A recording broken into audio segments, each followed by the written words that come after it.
I just want to request all the blessings of the assembled devotees here, especially my seniors. सभी वैष्णव से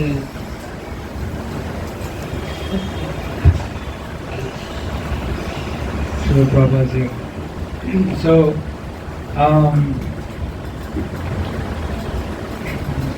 so today's topic will be on observation that I've been observing over the past many years in my practice of devotional service. तो आज की कक्षा में हम लोग प्रभु जी ने जो पिछले सालों में जो उन्होंने देखा है उसके ऊपर चर्चा करेंगे. Actually, there's many people who have been struggling on making progress in their devotional service because of this simple problem.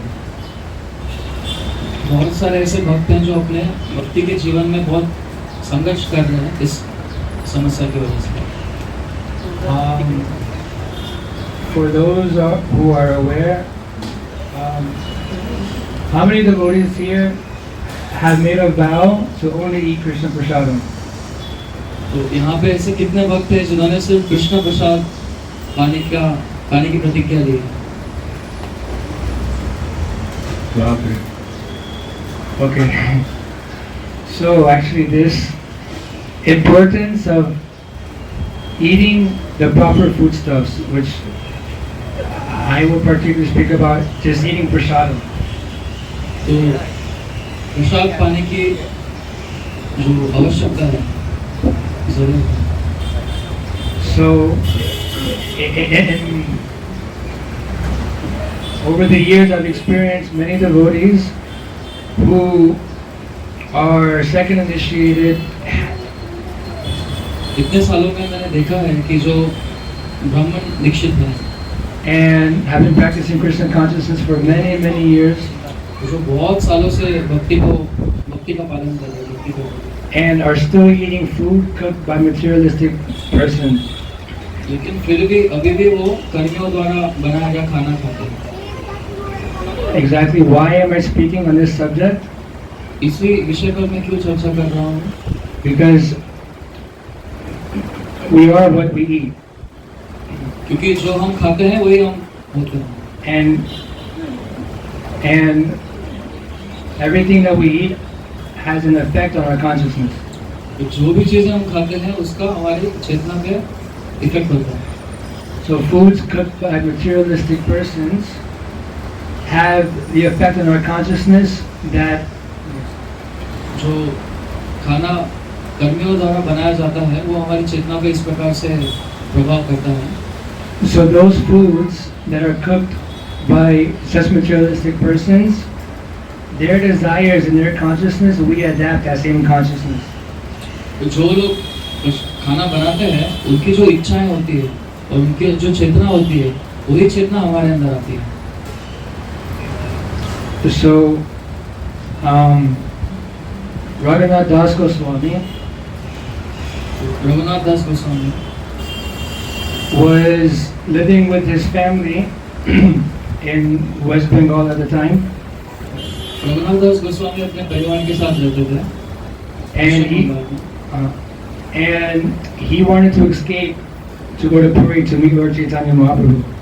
और उनको अपने घर वालों से भाग के श्री चैतन्य महाप्रभु से मिलने के लिए वो घर से भाग के जाना चाहते थे. So he went to Jagannath Puri, he snuck off and he met Lord Chaitanya Mahaprabhu and he got some very important instructions. तो जब वे पुरी पहुंचे तो श्री चैतन्य महाप्रभु से उनकी भेंट हुई और उनको कुछ बहुत महत्वपूर्ण इंस्ट्रक्शंस मिले. And these instructions are not just for him but for all of us. और ये जो उनको इंस्ट्रक्शंस मिले ये सिर्फ उनके लिए नहीं थे लेकिन हम सभी के लिए थे. And he's speaking to a very elevated devotee. For those who don't know the pastimes of Srila Raghunath Das Goswami, तो चैतन्य महाप्रभु ने बहुत ही उच्च स्तर के भक्त को ये इंस्ट्रक्शंस दिए थे जिनको पता है कि श्री रघुनाथ दास गोस्वामी के जो लीला है वो क्या है. his level of renunciation cannot be matched. उनका जो वैराग्य का जो स्तर था उसके साथ कोई तुलना नहीं कर सकता। So much so that when his father found out that he left to Jagannath Puri, he was so worried that he sent 2 servants, 1 brahmana, and 400 gold coins. जब उनके परिवार उनके पिताजी को पता चला कि उनका बेटा जो रघुनाथ दास गोस्वामी वो भाग के गए हैं, तो उनके साथ उन्होंने 2 सेवक और 1 ब्राह्मण और 400 सोने की मुद्राएं भेजी थी। So he was a very, very rich man, and he was when the 2 servants and when that brahmana, when they had reached Jagannath Puri, तो वो बहुत ही पैसे वाले व्यक्ति थे। अब सोचिए उनके पास 2 सेवक थे, 1 ब्राह्मण था जब वो जगन्नाथपुरी पहुंचे। they found Raghunath Das Goswami and they offered him the gold coins and also the 2 servants. They had offered him. तो उनके परिवार वालों ने उनको 2 सेवक और 400 गोल्ड कॉइन्स दिए थे, ऑफर किया। So he rejected.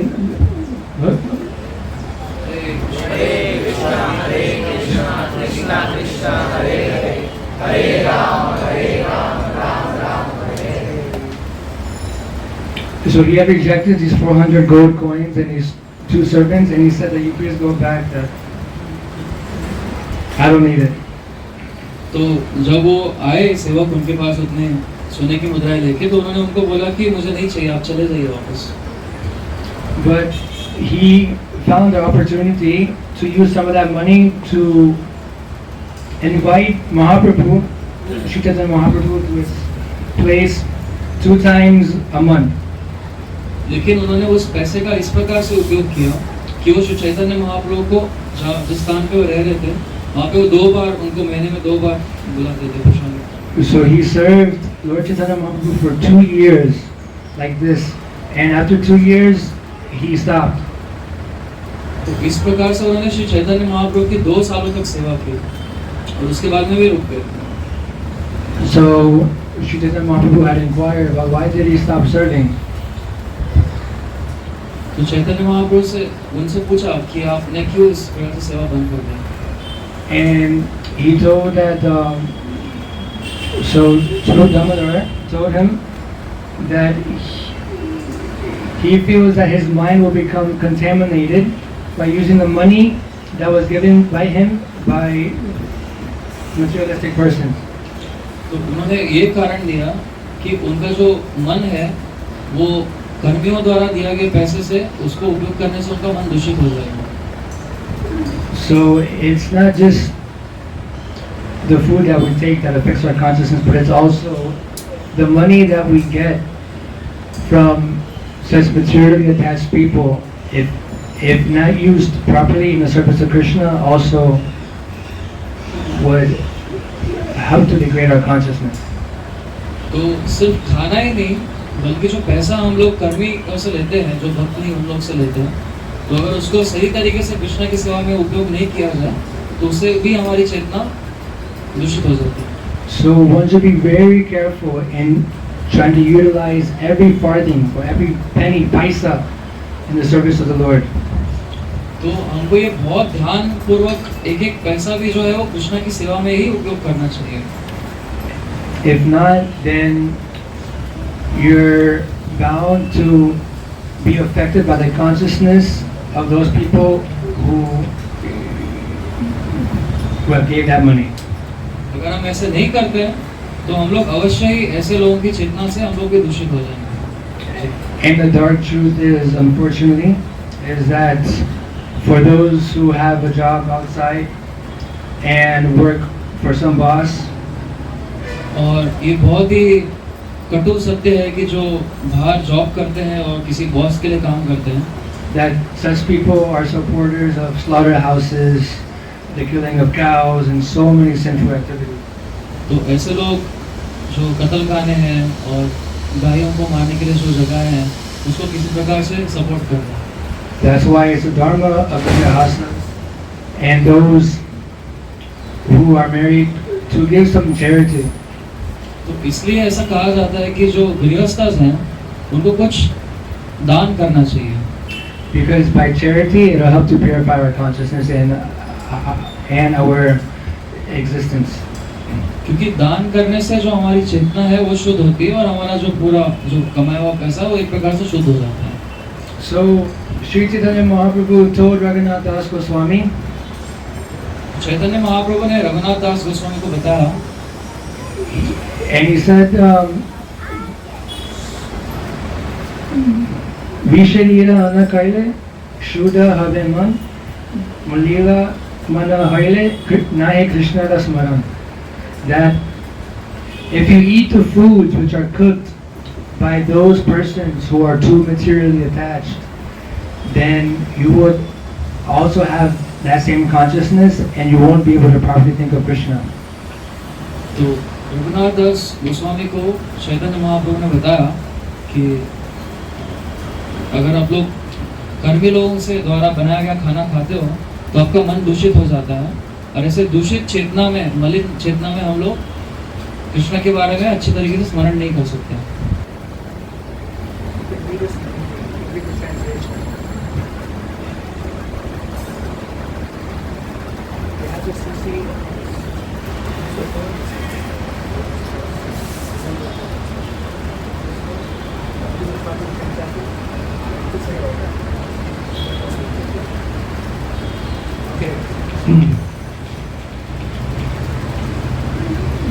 When one eats food offered by a materialistic man, one's mind becomes contaminated.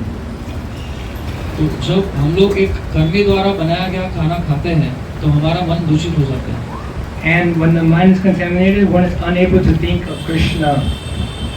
और जब मन दूषित हो जाता है तो हम अच्छे से कृष्ण का स्मरण नहीं कर सकते। So specifically for those who have started the path of bhakti, you please be careful of not eating food grain which are cooked by non-devotees. तो जो भक्ति पथ पर है उनको ये बहुत ध्यानपूर्वक इसका ध्यान देना चाहिए कि वे अभक्तों द्वारा बनाया गया खाना को खाने को अवॉइड करें। So this can be very, very fine and detailed and subtle also, because sometimes you may go to a house of some devotees who have invited you for some program. ये बहुत ही सूक्ष्म चीज है, और कभी ऐसा हो सकता है कि हम लोग ऐसे भक्तों के घर पे जाए जिनके घर पे प्रोग्राम है और उन्होंने हमको बुलाया है, And they may have hired some cooks who are not devotees, and they may call that prasadam. और ऐसा हो सकता है कि उन्होंने उनके घर पे ऐसे लोगों को काम पे लगाया है खाना बनाने के लिए जो भक्त नहीं है और उसको प्रसाद बोल रहे हैं। And for being in Mumbai for a few months, already 6 months or something like that, every house program that I went to, this has been the case. तो मुंबई में प्रभु जी पिछले 6 महीनों से रह रहे हैं, तो जितने भी वो घर में जाके देख चुके हैं यही होता है कि जो अभक्त है उनको काम पे लगाया जाता है और वो कुछ खाना बनाता है। Because at least for myself, I'm very concerned about what I eat, so I first make sure who's the cook cooking. तो कम से कम मेरे लिए मैं बहुत ध्यान रखता हूँ कि मैं क्या खा रहा हूँ, इसलिए मैं पूछता हूँ कौन खाना बना रहा है।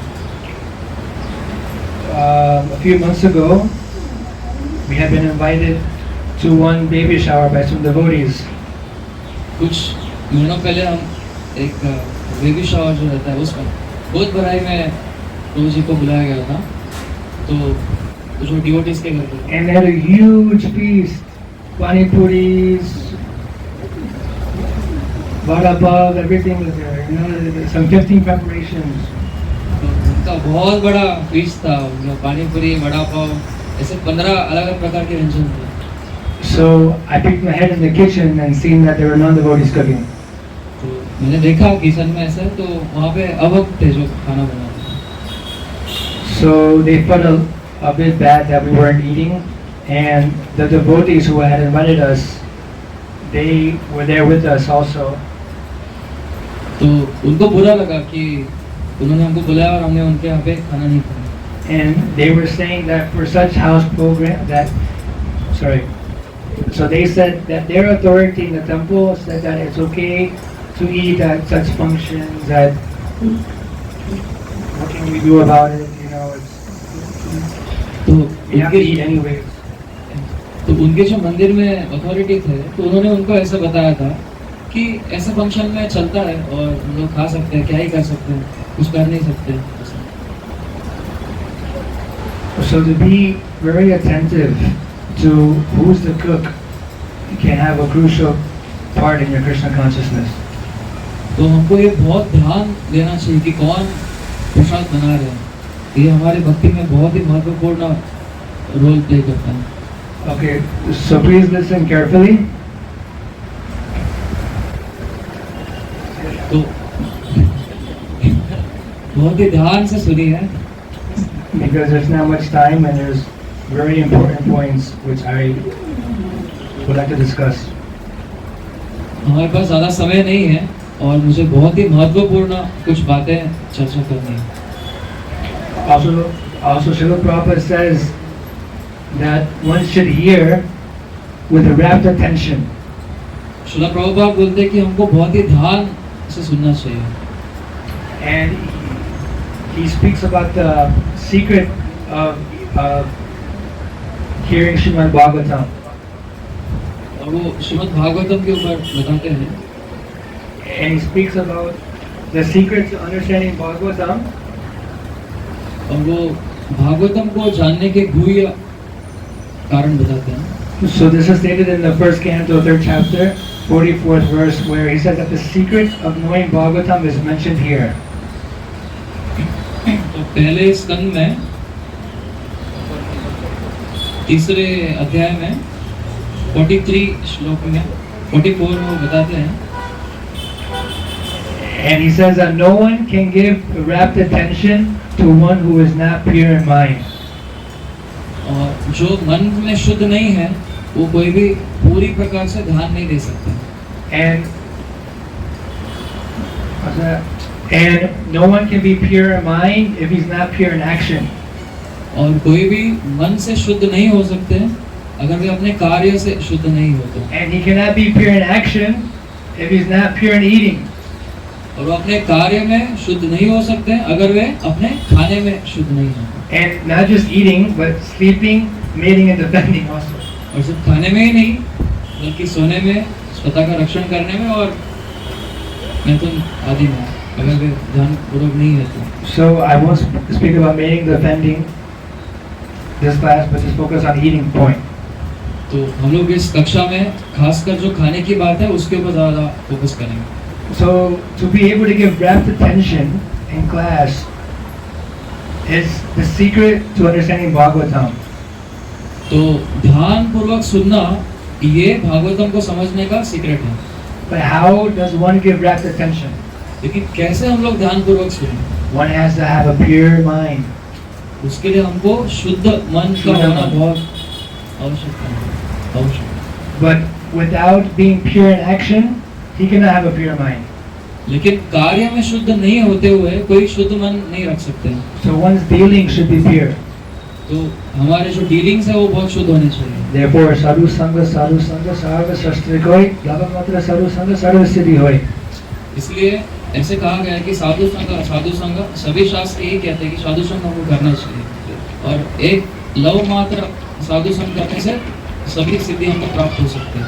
Learn what is action and inaction. Learn what is proper behavior by the association of Shuddha Bhaktas. तो हमको समझना है कि कर्म और अकर्म क्या है और सही जो बिहेवियर है वो हमको शुद्ध भक्तों के संग में रह के सीखना है। But if one is not pure in eating, he cannot understand this. लेकिन अगर कोई खाने में शुद्ध नहीं है तो ये कभी नहीं समझ सकता। Therefore, Srila Prabhupada said that, what's the use of my classes? Actually, it was in Bombay in the early days. I think it was in Juhu only. And Srila Prabhupada was speaking that people don't come for the lectures, people don't come for the kirtan, they just come to eat. तो Prabhupada starting में बॉम्बे में बोल रहे थे कि मेरे class का क्या फायदा है कि वैसे भी वो कुछ सुनने नहीं आते हैं, वो सिर्फ खाने के लिए आते हैं। You know, people come because the prasadam is amazing. लोग इसलिए आते हैं क्योंकि जो प्रसाद है वो बहुत ही वंडरफुल है, अमेजिंग है। So Therefore, we also must make sure that we must cook very sumptuous prasad. तो इसके हमको भी इस बात का ध्यान रखना चाहिए कि हम लोग भी बहुत अच्छा प्रसाद बनाएं। This prasad should be cooked by Pakka devotees. और ये जो प्रसादम है ये पक्का भक्तों द्वारा बनाया जाना चाहिए। Those devotees who are 24 hours engaged in Krishna service. ऐसे भक्तों द्वारा बनाया जाना चाहिए जो 24 घंटे कृष्ण की सेवा में लगे हुए हैं। Or at least sincerely following their spiritual master. और कम से कम अपने गुरु को जो प्रॉपरली सही तरीके से पालन कर रहे हैं, कम से कम उनके द्वारा प्रसाद बनाया जाना चाहिए। Waking up every morning early रोज सुबह जल्दी उठना and attending Mangal Arati, Bhagavatam class, और मंगल आरती में जाना, भागवतम क्लास, भागवतम कक्षा सुनना, and is trying to mold their lives in such a way that they always remember Krishna. और इस प्रकार से जो प्रयास कर रहे हो कि वो अपने जीवन को पूरी तरीके से कृष्ण की सेवा में लगा। So this the level of the prasadam is highly dependent upon the level of the bhakti or the level of the consciousness of those devotees cooking also. तो जो प्रसादम का जो स्तर है, जो लेवल है, वो जो उसको बना रहे हैं उनके ऊपर निर्भर करता है।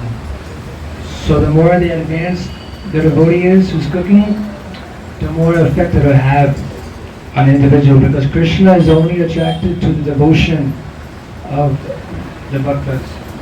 तो जितने प्रगतिशील वो एक भक्त हैं जो प्रसाद बना रहे हैं, उतना ही वो जो प्रसादम है उतना लोगों के ऊपर प्रभाव कर पाएगा, क्योंकि भगवान को भक्तों की भक्ति के ऊपर वो उससे वो आकर्षित होते हैं। So if one is sincerely trying to practice Krishna consciousness and praying to their Guru, to Srila Prabhupada, to Krishna, to please accept this offering so that those people who partake in the food can have a change of consciousness. तो इसलिए ऐसे लोगों द्वारा प्रसाद बनाया जाना चाहिए जो pray कर रहे हैं प्रभुपाद से, गुरु से, कृष्णा से, कि उनकी जो चेतना है वो शुद्ध हो ताकि वो अच्छे से प्रसाद बना सके। Srila Prabhupada called this his secret weapon. Srila Prabhupada प्रसादम को एक सीक्रेट वेपन बोलते थे, रहस्यमय शस्त्र। Just like the hook. So the hook is there to catch the fish. So the prasadam is there to catch the mind of the conditioned souls. तो जिस प्रकार से एक हुक होता है जिससे हम लोग मछली को पकड़ते हैं, उसी प्रकार से प्रसादम है जिससे हम लोग लोगों के मन को पकड़ सकते हैं। There's one pastime in the early days of Srila Prabhupada that he heard that there was some fighting in a temple and the management was fighting with the devotees and it was a big mess. तो ये बहुत शुरुआती दिनों की बात है श्रील प्रभुपाद की लीला में, कि उनको पता चला कि मंदिर में कुछ जो मैनेजमेंट के लोग हैं वो कुछ लड़ाई कर रहे हैं एक दूसरे से। This was in America, and some way or other the devotees at that temple were not able to get along. ये अमेरिका की बात है, किसी वजह से वो जो डिवोटीज थे वो साथ में वो उनकी बन नहीं पा रहे थे आपस में। So Srila Prabhupada told Brahmananda Swami तो श्रील प्रभुपाद ने ब्रह्मानंद महाराज को बताया to find out who's cooking. कि ये पता लगाने कि कौन खाना बना रहा है। So they found out that there's one devotee who was not waking up from Mangal Arati and he was very lazy devotee who wasn't finishing his rounds. तो उनको पता चला कि ऐसे भक्त प्रसाद बना रहे थे जो मंगल आरती में नहीं उठ रहे थे, जो अपने 16 माला नहीं कर रहे थे, And he wasn't following properly. और वो पूरी तरीके से पालन नहीं कर रहे थे। So Prabhupada told immediately change the cook. Prabhupada ने कहा कि तुरंत जो प्रसाद बनाने वाले हैं उनको बदल दीजिए। And surely soon after that, some master devotees started cooking and all the problems went away. और जैसे ही अच्छे भक्तों ने प्रसाद बनाना चालू किया, सब प्रॉब्लम चले गए। That's a real story in Srila Prabhupada's memories. You can hear this. ये सच्ची घटना है, आप श्रील प्रभुपाद की जो मेमोरीज है उसमें आप सुन सकते हैं। Okay, so there's only 30 minutes left and I haven't even made one point that I have in my notes. So the purport to that verse that we quoted, that when one eats food offered by a materialistic man, one's mind becomes contaminated, and when the mind is contaminated, one is unable to think of Krishna properly. So the purport. Okay, so Srila Bhaktisiddhanta Saraswati Thakur suggests that people who are materialistically inclined and sahajiyas. तो श्रील भक्ति सिद्धांत सरस्वती ठाकुर बताते हैं कि ऐसे लोग जो कर्मी हैं और सहजिया भाव के हैं,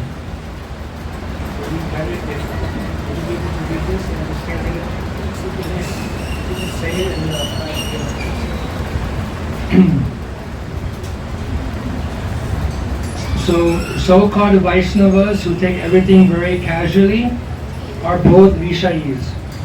तो जो सहजिया वो होते हैं जो हर एक चीज को बहुत ही हल्के में लेते हैं और उनको दोनों को विषय कहा जाता है.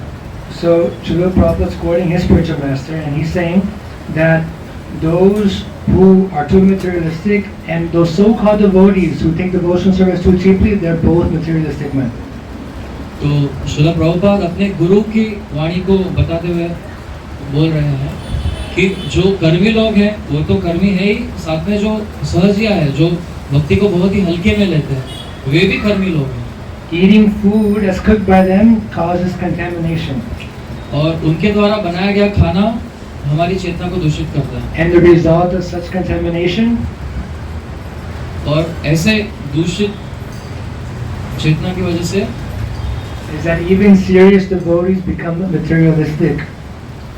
जो बहुत ही पक्के भक्त होते हैं वो भी भौतिक हो जाते हैं.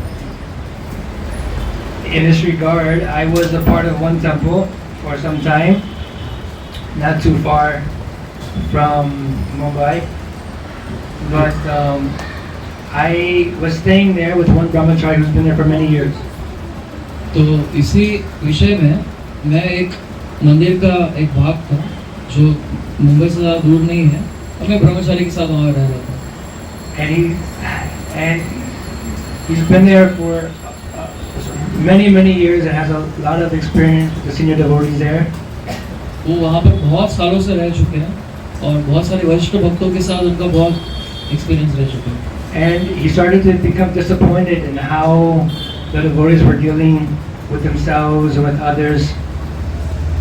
और वो इस विषय में बहुत ही डिसअपॉइंट हो गए थे कि जिस प्रकार से जो भक्त थे वो आपस में किस प्रकार से एक दूसरे के साथ आदान प्रदान कर रहे थे.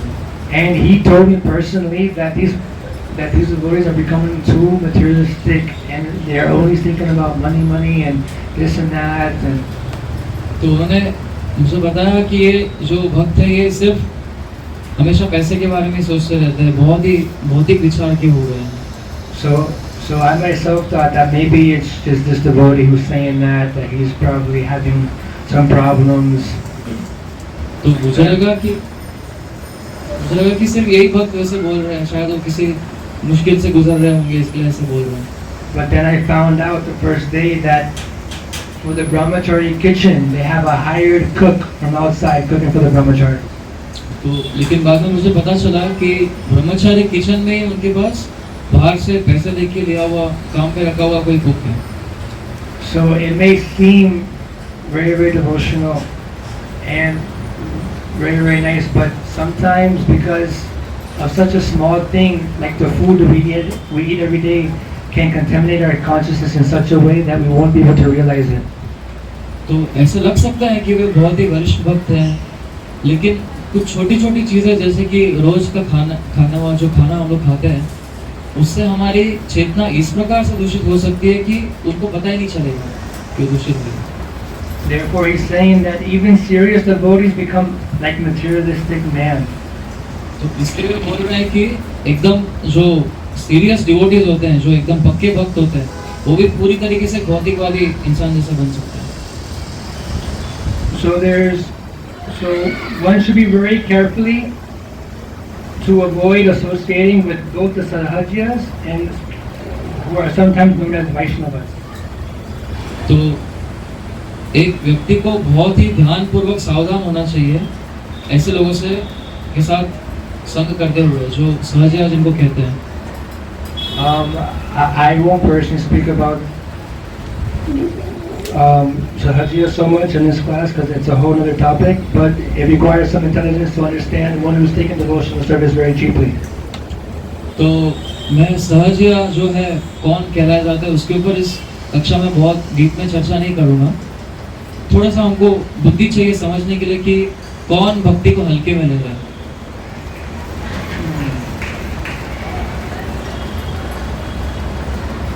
Okay.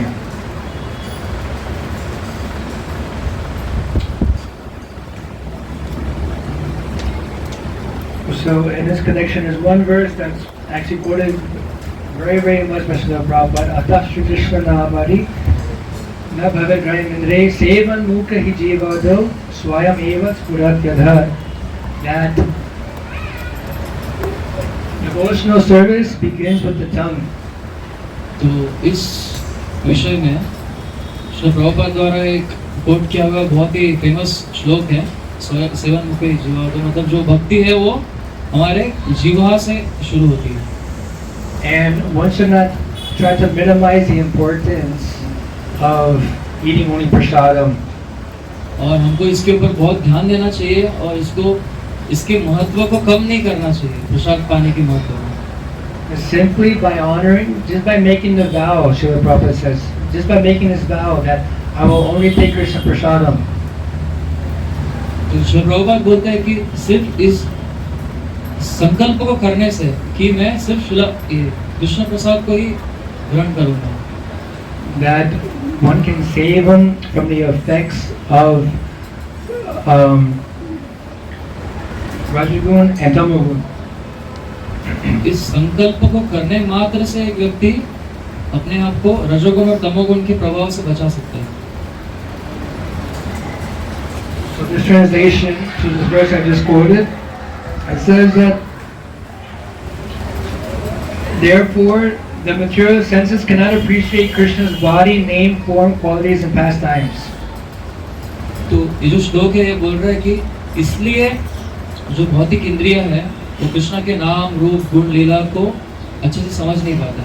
But when a conditioned soul is awakened to Krishna consciousness and renders service by using his tongue, लेकिन जब एक बद्ध जीव भक्ति के प्रति जागृत होता है और वो अपने जीवा को उपयोग करते हुए जब सेवा करता है, to chant the Lord's holy name and taste the remnants of the Lord's food, भगवान का हरि नाम लेने से और भगवान के द्वारा जो प्रसाद उन्होंने एक्सेप्ट किया उसका जो बचा हुआ जो शेष रहता है उसको हम प्रसाद बोलते हैं, उसको खाने का। the tongue is purified. इस प्रकार से जीवा शुद्ध होती है। So just by these two things, सिर्फ इन दो चीजों से Harinam हरिनाम and Prasad Seva. और प्रसादम को पाना। So one may ask,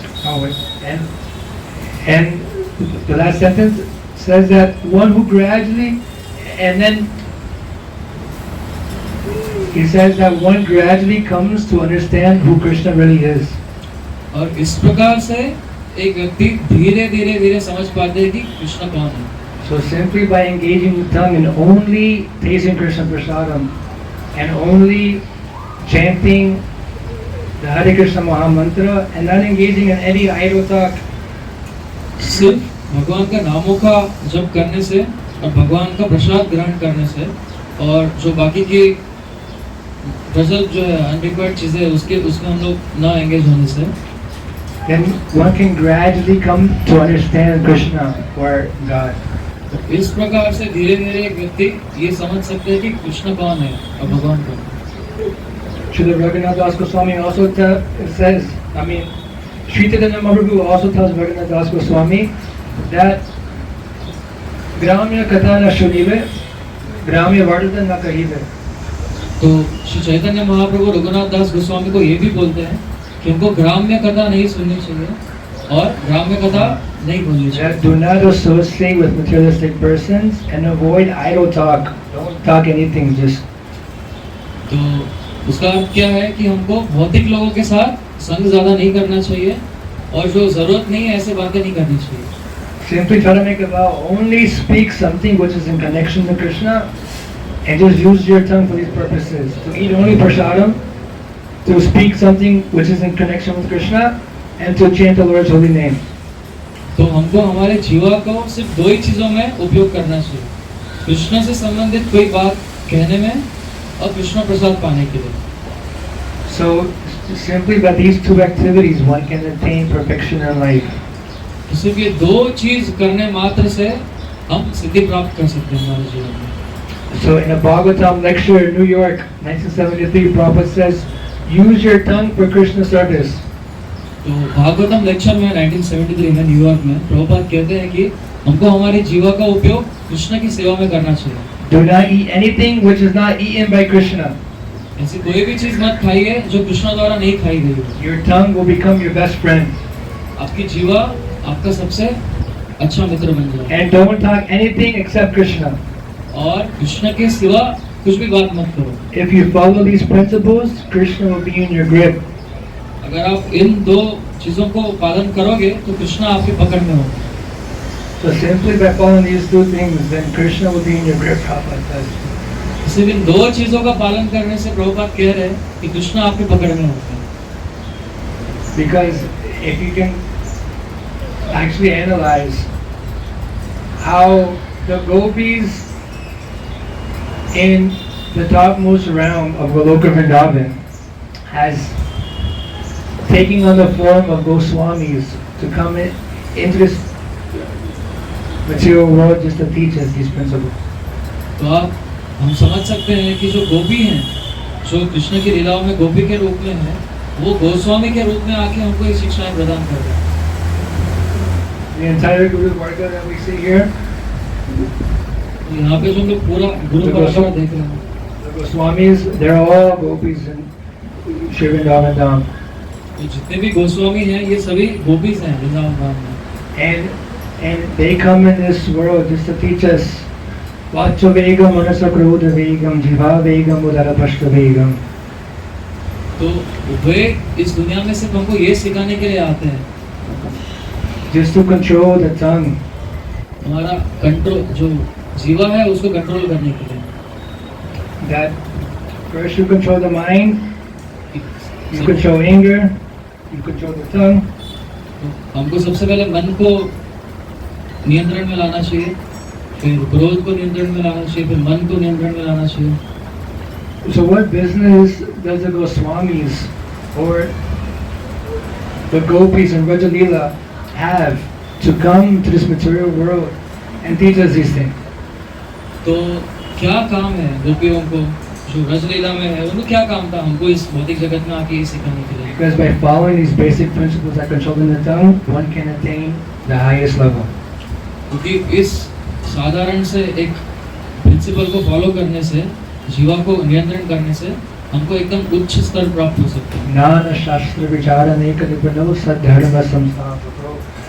That these Goswamis have scrutinizingly studied all the revealed scriptures for the benefit of the human society.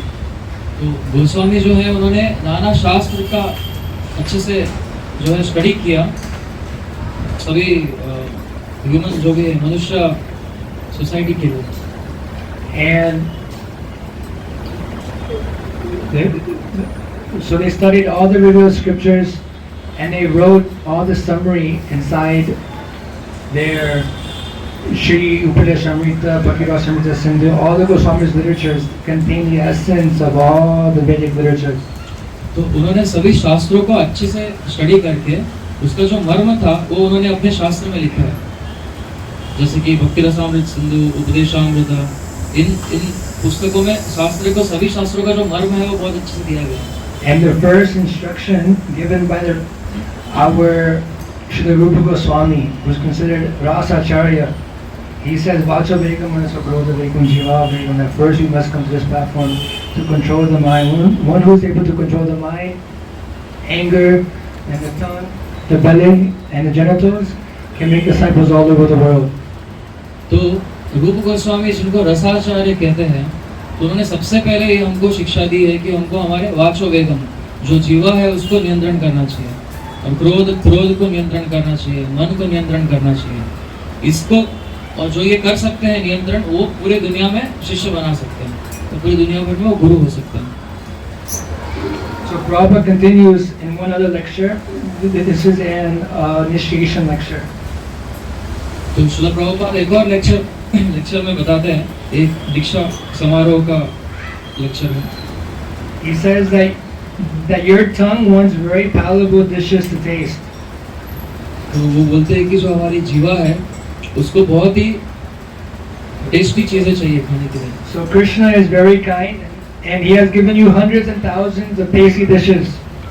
और कृष्ण बहुत ही दयावान है और उन्होंने हमको हजारों ऐसे व्यंजन दिए हैं खाने के लिए।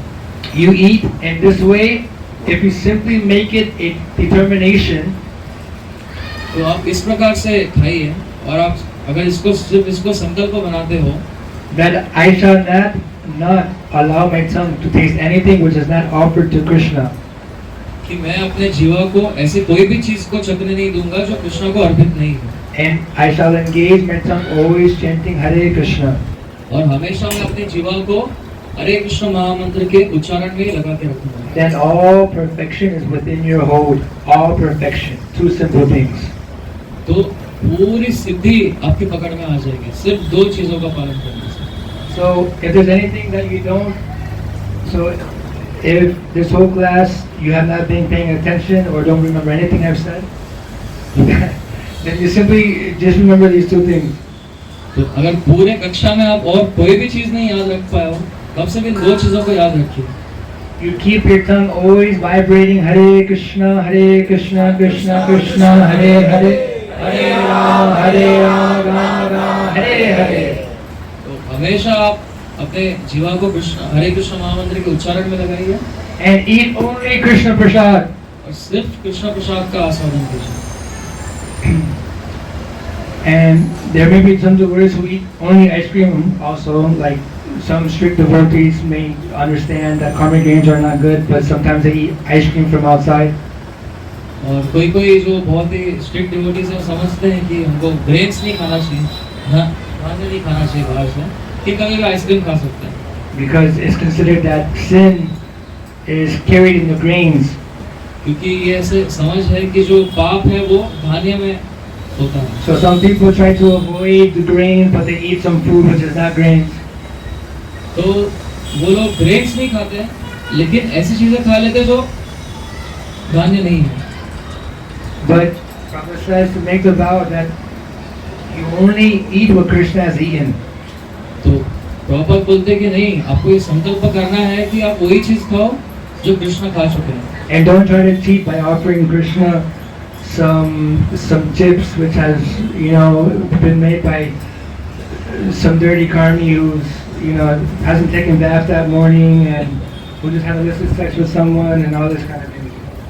तो ऐसी चीज नहीं करनी है कि कोई चीज जो कृष्णा को आप लोग को चीटिंग करने में नहीं देखना है कि किसी और के द्वारा बनाई हुई कोई चिप्स जैसी चीज है और भगवान को ऑफर कर रहे हो सकता है उसने उस दिन स्नान ही नहीं किया हो और अन्य प्रकार के। So please forgive me for being so blunt, but these are very subtle details which most devotees don't speak about, but I find them very helpful in trying to keep our mind pure. ये बहुत ही सूक्ष्म चीज है जो कुछ भक्त नहीं बोलते हैं इसके ऊपर, लेकिन ये भक्ति में बहुत ही जरूरी है और बहुत ही यूजफुल है। So Srila Prabhupada makes so many amazing points about controlling the tongue, which we don't have time. But it's just one lecture. In the same lecture, he just emphasizes his points so nicely. He says that the tongue is the most important sense within our body. तो हमारे पास समय की कमी की वजह से हम लोग बहुत चीजें नहीं डिस्कस कर सकते, लेकिन एक बहुत अच्छा लेक्चर है श्री प्रभुपाद द्वारा जिसमें वो सभी पॉइंट्स को समराइज करते हैं। वो कहते हैं कि and he says how to engage the tongue in the service of the Lord, just by chanting, glorifying His name, fame, quality, form, paraphernalia, pastime. This is the business of the tongue. तो हमको मन को और जो जीवा है उसको control में रखना है। किस प्रकार से करना है? तो हमेशा भगवान की गुणगान करने हैं, उनके नाम रूप लीला उस गुण के बारे में गुणगान करना है जीवा से। So when the tongue is engaged, gradually all the other senses are also engaged in the service of Krishna. तो जैसे ही जीवा कृष्ण की सेवा में लग जाती है, धीरे धीरे बाकी सभी इंद्रियां भी कृष्णा की सेवा में लग जाते हैं। So don't try to control the mind independently. First control your tongue. तो सीधे सीधे अपने मन को नियंत्रण करने का प्रयास मत कीजिए, सबसे पहले अपने जीवा को नियंत्रण करने का प्रयास कीजिए। Because what you put inside your tongue and what comes out of your tongue in words has effect on the mind. कि जो आप अपने जीवा के थ्रू अपने अंदर डालते हो और जो आपके जीवा से बाहर निकलता है, इसका आपके मन के ऊपर प्रभाव होता है। So if we eat rubbish and we speak rubbish, then our mind will be rubbish. तो अगर हम लोग कूड़ा खाएंगे और कूड़ा बोलेंगे तो हमारा मन भी कूड़े जैसे ही होगा। But if we eat only that which is spiritual, transcendental, offered with love and devotion to Krishna, which is cooked by Krishna devotees with pure love, and we only speak about Krishna, then our mind will be Krishnaized and spiritualized. लेकिन अगर हम सिर्फ ऐसी चीजें खाएं जो कृष्ण को अर्पित की गई है, उनके शुद्ध भक्तों द्वारा बनाई गई है और भगवान को ऑफर की गई है, और ऐसी चीजें बोले जो कृष्ण के गुणगान कर रहे हैं, तो हमारा मन भी कृष्ण भावनामृत में रहेगा। This life is very short. ये जीवन बहुत छोटा है। Srila Prabhupada says in the introduction to the Krishna book, how was Maharaj Parikshit able to hear so attentively? तो श्रील प्रभुपाद अपने इंट्रोडक्शन में कहते हैं कि किस प्रकार परीक्षित महाराज इतने ध्यान पूर्वक सुन पा रहे थे। Can anybody answer? तो कोई बता सकते हैं इसका उत्तर? हाथ ऊपर करके Have you given an answer? कौन उत्तर देना चाहता है? Krishna, Hare Krishna. Prabhu, because he was knowing that he is going to die within 7 days. So Prabhupada makes a point. तो वो इसलिए हिमांशु को कह रहे कि इसलिए ध्यान पूर्वक सुन पा रहे थे, उनको मालूम था कि वो 7 दिन में इस शरीर को त्यागने वाले हैं। Because Maharaj Parikshit knew that he was about to die at any moment. क्योंकि महाराज परीक्षित ये जानते थे कि वो किसी भी वक्त इस देह को त्याग कर So सकते हैं। Prabhupada says that we must understand that we can die at any moment, and in this way here Bhagavatam. तो श्री प्रभुपाद बोलते हैं कि हमको भी ये समझना चाहिए कि हमारी भी किसी भी क्षण मृत्यु हो सकती है, और उसी भावना में हमको भागवतम का श्रवण करना चाहिए। The truth is we don't know how long we have in this body. Because हमको नहीं पता है कि कितना समय हम लोग इस शरीर में रहने वाले हैं। Jatasya dhruva mrityur dhruvam janma mritasya cha. That with life comes death, and with death comes life. जीवन के साथ मृत्यु आती है और मृत्यु के साथ वापस जीवन आता है। So death is assured for all of us. तो जिनके पास जीवन है, सबको मृत्यु तो आने ही वाली है। And by just doing this one principle, by just trying to make a vow to eat only prasadam and chant Hare Krishna, what is the loss? तो सिर्फ एक संकल्प करने से कि सिर्फ हरे कृष्ण महामंत्र बोलना है और सिर्फ प्रसाद पाना है, हमारा क्या नुकसान हो सकता है? What will you gain by speaking so many nonsense politics and this and that? जो कितने सारे बकवास चीजें हैं, पॉलिटिक्स ये वो सब के बारे में बात करके हमको क्या मिलने वाला है? If it's not in relation to Krishna, don't speak. अगर वो कृष्ण के बारे में नहीं है तो मत बात कीजिए। So before you open your mouth, you actually think and contemplate: is this in relation to Krishna? What purpose will I be speaking this with? तो हम हमारा मुख खोल के बात करने से पहले ये सोचे कि जो मैं बात करने वाला वो क्या वो कृष्ण से संबंधित है। And if we try to model life in such a way, then you can see how blissful life can be. और हम लोग हमारे जीवन को इस प्रकार से बदल दें तो आप देख सकते हो कि कितना आनंद पूर्वक हमारा जीवन होगा। If we somehow or other try to always engage in Krishna service by chanting Hare Krishna, don't leave any moment free. अगर हम लोग 24 घंटे कृष्ण की सेवा में रहने का प्रयास करें, एक भी क्षण बिना कृष्ण की सेवा करते हुए नहीं करते हुए रहे, Labdhva sadurabam idam bahusam vande manushyamartam anartam anityam api yadira turnam yateta napatit anumrittayam nishayashaya vishaya kalu sarvatasya. Srila Bhakti Siddhanta Saraswati Thakur used to quote this at the end of every class. तो ये जो श्लोक है श्रील भक्तिसिद्धांत सरस्वती ठाकुर अपने हर एक कक्षा के अंत में कहते थे, Just to emphasize that this life is very, very rare. This human form of life that we have is so durlabham. सिर्फ इस बात को बताने के लिए कि ये जो मनुष्य जन्म है बहुत ही रेयर है, बहुत ही यूनिक है, सुदुर्लभ है। Nadeham adham sulabham sudurlabham. That this human form of life, that this body that we have is like a boat which is meant to cross us over this material ocean of suffering. तो ये जो हमारे पास मनुष्य जन्म है एक नाव की तरह है जो हमको इस भौतिक सागर को पार करने में हमारे लिए है। So while this body is still alive, while it's still breathing and it's functioning properly, we're still all young, but as all the great sages and personalities have told us who are getting old, that as you get old, your body won't be the same anymore.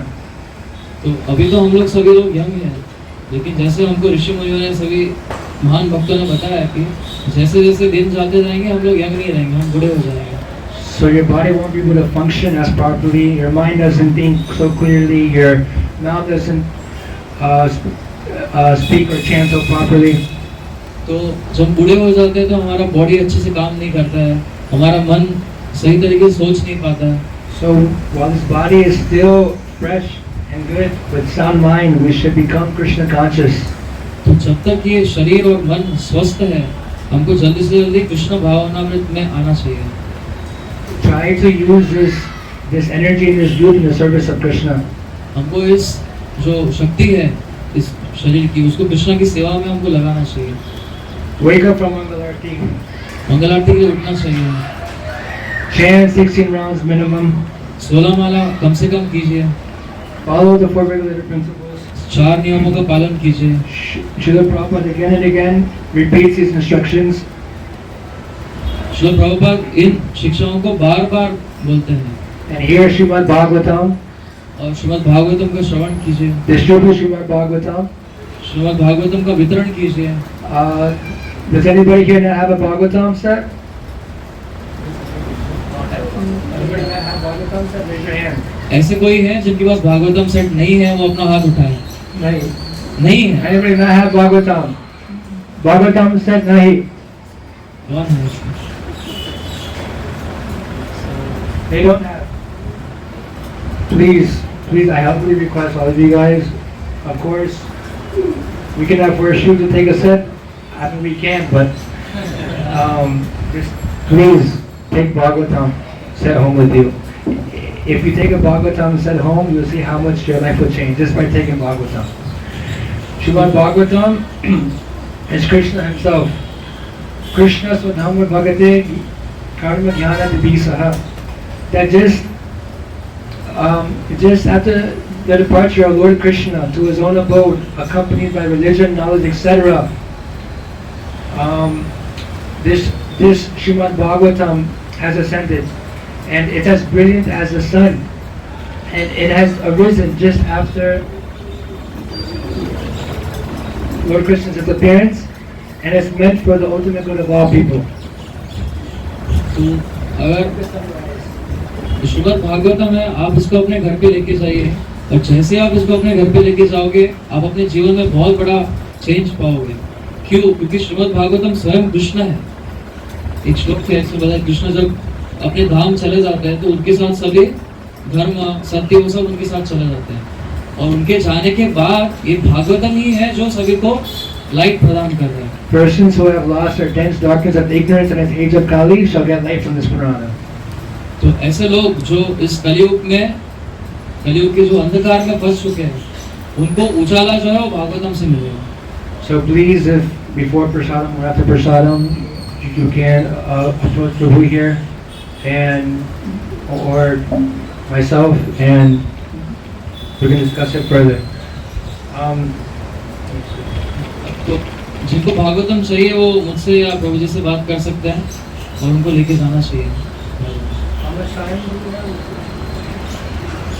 Let's stop for any questions or comments. How much time do we have?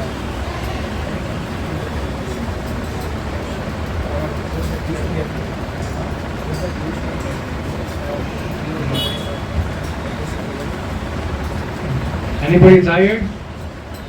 कोई थके हैं सुन के? Anybody want to keep listening? हम सुनते रहना चाहते हैं? I mean, to be honest, I'm not at all qualified, but by Prabhu's mercy is here. He saw me in Chowpatty just a few days back, and he told me to give class here. And I told him, Prabhu, I'm not at all qualified, but he heard my lectures in Salem, and he thought that I should speak here. And Srila Prabhupada and Bhakti Vikas Maharaj are very fond of white people in India, because apparently the Indians like to hear the white people. तो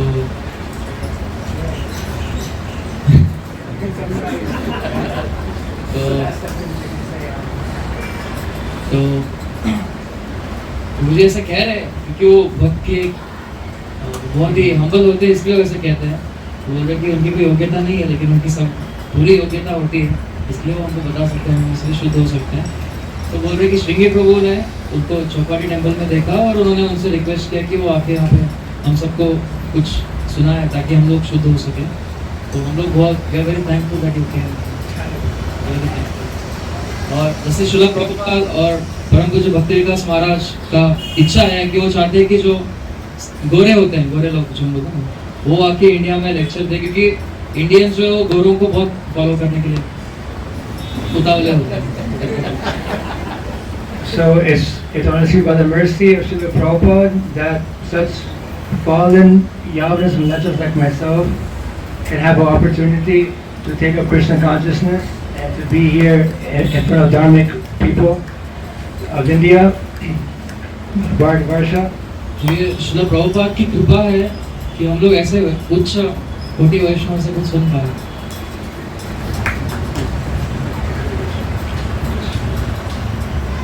So there's just a few more points I want to make because I made so many amazing notes. But also, Srila Prabhupada was staying in Vrindavan तो प्रभुपाद जब वृंदावन में थे, just before he came to America.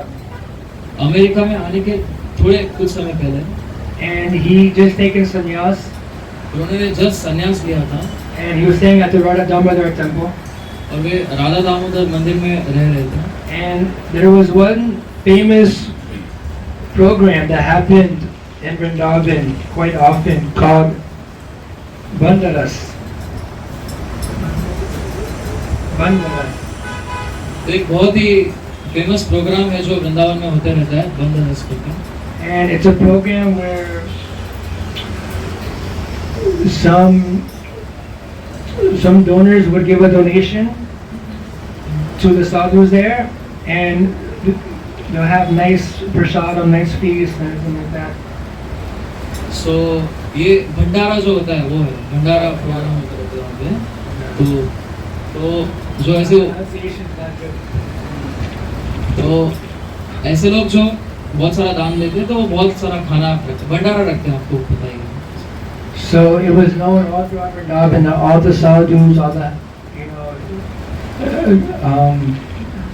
elevated sadhus in Vrindavan would go there and take prasadam, and they would collect some donation and they'll go back to the temple.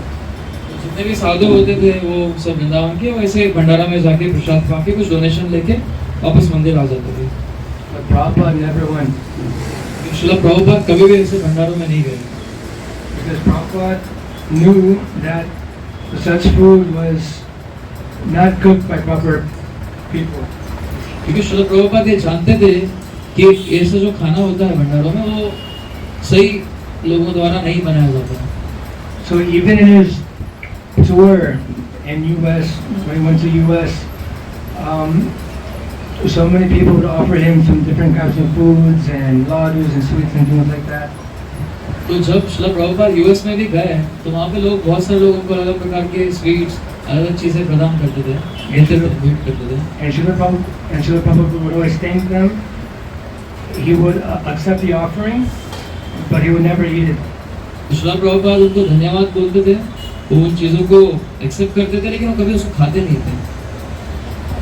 So such personal dealings with Srila Prabhupada teaches us that we should be very careful at all times what we're eating. Every meal we should understand that this meal, that if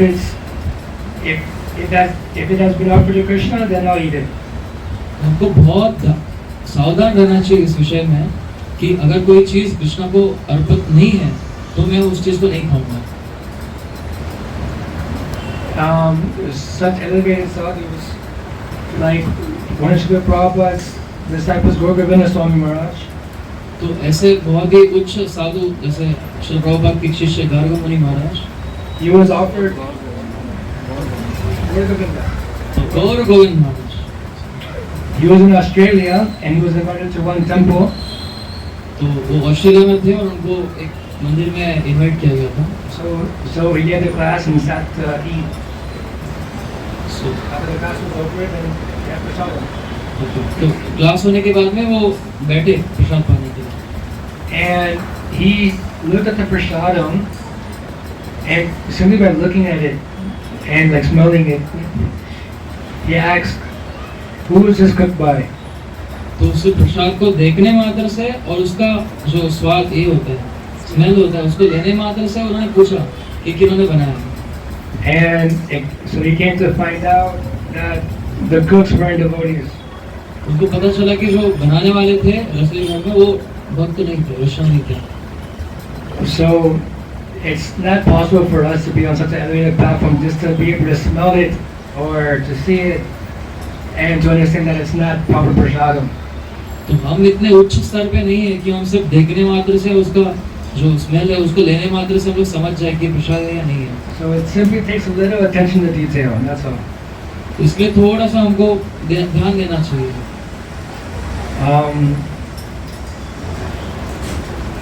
So it's 7:06, and I feel like it's a proper time to ask for questions. Oh, one more thing also. For those who are even attached to prasadam, और एक और चीज है ऐसे लोगों के लिए भी जो प्रसाद से बहुत आसक्त हैं। so this is for those who have made the vow to eat only prasadam now. ये ऐसे लोगों के लिए है जिन्होंने सिर्फ प्रसाद पाने का ही संकल्प किया है। Then you should be careful to not, as Srila Prabhupada was saying, don't live to eat, but eat to live. तो ऐसे लोगों के लिए भी एक प्रभुपाद ने बताया है कि खाने के लिए मत जियो, जीने के लिए खाओ। Be careful not to become too over concerned about, to eat very opulent foodstuffs. तो हमको पूरा दिन इसके पीछे नहीं लगा रहना चाहिए कि मैं बहुत अच्छा खाना खाऊं। There's Lord Chaitanya Mahaprabhu, he told Raghunath Swami, don't eat very opulently and don't dress very nicely. तो चैतन्य महाप्रभु रघुनाथ दास गोस्वामी को बताया कि बहुत जो ऑपुलेंट फूड होता है वो मत खाओ और बहुत अच्छे तरीके से ड्रेस मत करो। But simply eat just to maintain your body and soul together. तो सिर्फ अपने शरीर और आत्मा को साथ रखने के लिए जो खाने का जरूरत है उतना खाओ। Inside the Chaitanya Charitamrita it is stated, Jivara Laraseye iti utidaya Shishnudara parayana Krishna hipai. That one cannot get Krishna if he's simply roaming here and there saying, where is food, prasadam, where is that? चैतन्य चरितामृत में ऐसे श्लोक है कि हम लोग सिर्फ यहाँ वहाँ घूमते भटकते रह रहे हैं, सिर्फ ये ढूंढने के लिए कहाँ प्रसाद है, तो उनको कृष्ण नहीं मिलेगा। We should not be too concerned to go to this Sunday feast and after that Sunday feast to this Sunday feast just to eat. हम लोग को इसके पीछे पागल नहीं होना है कि एक जगह पे प्रोग्राम में हम लोग जाए खाने के लिए, जो तुरंत दूसरी जगह पे कहाँ पे खाना होगा वहाँ पे जाए खाने के लिए। When I was brahmachari, I used to do that actually. I'm married. So do not overeat is a very important instruction that Srila Prabhupada says many times actually. And there's one letter where he talks about overeating. तो श्रील प्रभुपाद बोलते हैं कि हमको जरूरत से ज्यादा बहुत ज्यादा नहीं खाना चाहिए, और एक पत्र है जिसमें श्रील प्रभुपाद अति आहार के बारे में बता रहे हैं। Okay, so here it is.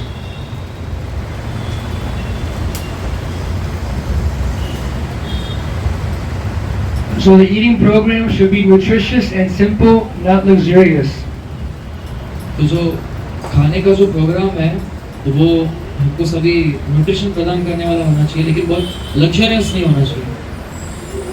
That means chapatis, dal, vegetables, some butter, ghee, fruits and milk. उसका मतलब है कि दाल चावल सब्जी चपाती थोड़ा घी और कुछ fruits. This is necessary for keeping good health. ये जरूरी है अच्छा स्वास्थ्य रखने के लिए, But we should not indulge in sweet balls and halwa or like that daily. लेकिन हमको रोज हलवा और गुलाब जामुन रोज नहीं खाना चाहिए। Too much first-class eating may stimulate our sex desires.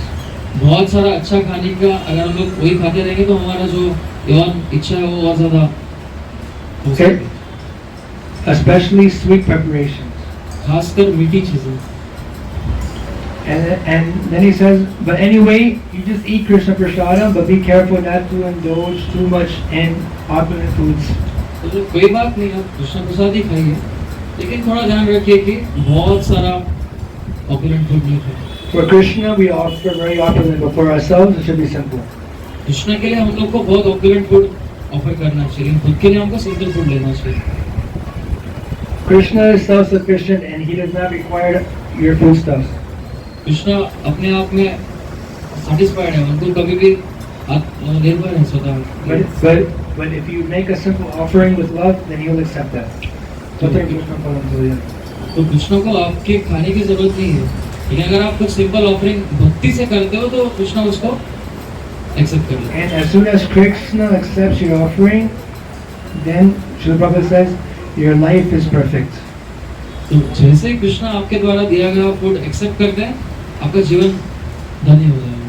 Therefore, we should eat only Krishna Prasadam, nothing more. इसलिए हमको सिर्फ कृष्ण प्रसाद पाना चाहिए और कुछ भी नहीं पाना चाहिए। 1968, Prabhupada said this in a lecture in Los Angeles.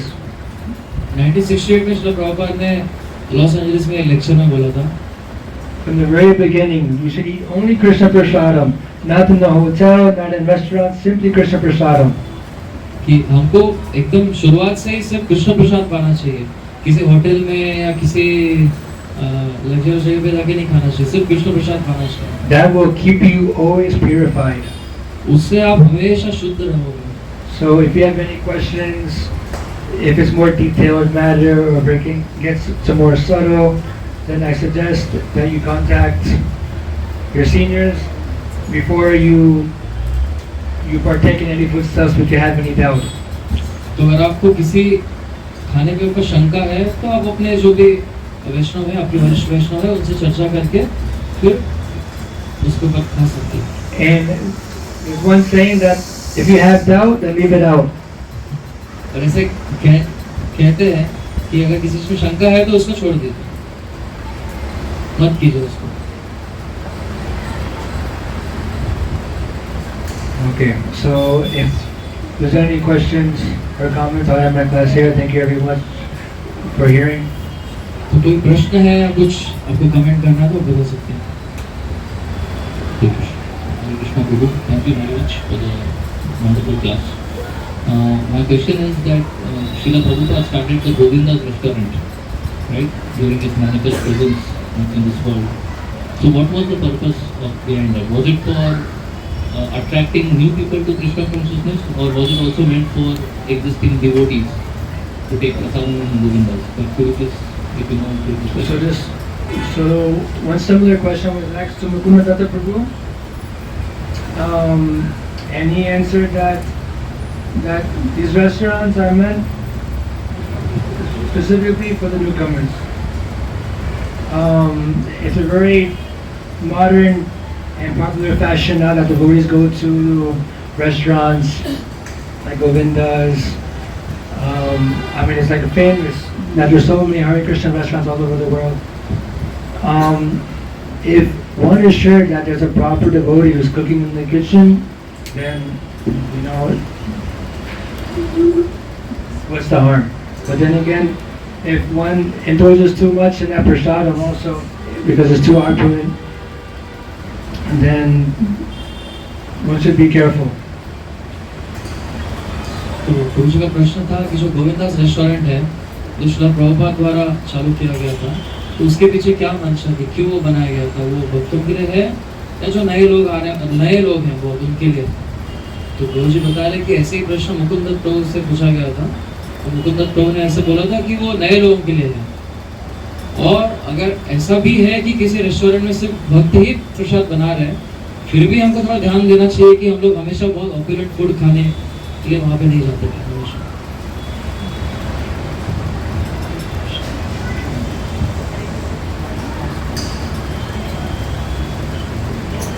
हरे कृष्ण।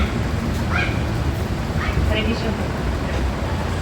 प्रभु, मेरा क्वेश्चन था कि जैसे जैसे अभी हमारे नए जैसे जुड़ रहे हैं माता जी से, जो स्टूडेंट्स हैं, और काफ़ी हद तक वो अच्छे से जब भी करते हैं चार माला वगैरह, चार डेली प्रिंसिपल जो है वो भी फॉलो कर रहे हैं, मगर उनके घर में जो है उनको जो प्रसाद मिल रहा है वो नॉन डिवोटी के हाथों से मिल रहा है। हो सकता है वो कर्मी हो, ऐसे लोगों के हाथों से उनको प्रसाद मिल रहा है माँ बाप को, तो उन्होंने क्या करना चाहिए? Question is that those devotees who are cooking here, few of them, they are like young Matajis and they are chanting section rounds, they are following four related principles, but where they stay at their homes, the parents are not devotees, and from there they get country food. So what is the case like in this case? So they're eating food that's cooked by their parents. So there was some allowance for children who are in a very particular situation to eat food from their mothers. तो जो अपने माता से खाना खाने के लिए विवश है उनके लिए कुछ अलाउंस है। One must make sure that it's completely pure veg and that the vessels that they use have not been used for meat eating and they don't cook onion and garlic. लेकिन उनको इस चीज के ऊपर ध्यान देना चाहिए कि वो शाकाहारी ही हो और जिन बर्तनों में वो खाना बना रहे हैं उसमें कांदा या लहसुन, प्याज या लहसुन नहीं बनाया गया है। So if it's not possible for the ladies to cook their own food because of school or whatever, and their mom can only cook, then you sincerely pray to Krishna and you sincerely offer that food to Krishna, because what can you do? You're in a certain circumstance that you have no other option. तो अगर ऐसी स्थिति है कि वे विवश हैं अपने माता पिता द्वारा बनाया गया खाना खाने के लिए क्योंकि उनको स्कूल जाना है या कहीं और जाते रहना है, तो इस स्थिति में उनको ये सबसे ज़्यादा ऐसा करना चाहिए, उनको भगवान से प्रार्थना करनी चाहिए कृष्ण से कि वो जल्दी से जल्दी इस विवशता से बाहर निकल जाए। But one should not also be too lazy, because if he has the opportunity to cook for themselves or to eat prasadam, but just out of how do you say, practicality issues, that they decide to eat their mother's cooking, then that's not okay. तो अगर वो सच में विवश नहीं है और अपने आलस्य के कारण वे अगर अपने माता पिता द्वारा बनाया गया ही खाना खा रहे हैं और ऐसे पॉसिबल है कि वे स्वयं भी बना के खा सकते हैं, तो फिर वो ठीक नहीं है। One thing also, some more finer details, if it's possible for you to cook the grains like the rice and to have them make just the sabji, but then again with the roti and all these things, so you know, it's mainly these things come in the grains. So if they can try to, as much as possible, avoid eating grains from them, then it can help. But of course, it depends on the sincerity of the follower. और कम से कम ये ऐसा कर सकते हैं कि जो धान्य है जो बनाया गया है घर पे, तो वो स्वयं बनाने का प्रयास करें कम से कम उतना वो हो सके तो, और फाइनली वो उनके जो सिंसियरिटी है उसके ऊपर डिपेंड करता है, उसके ऊपर निर्भर करता है। Srila Prabhupada told Rishikesh Maharaj, Harikesh Maharaj, in the early days to go to Russia and preach.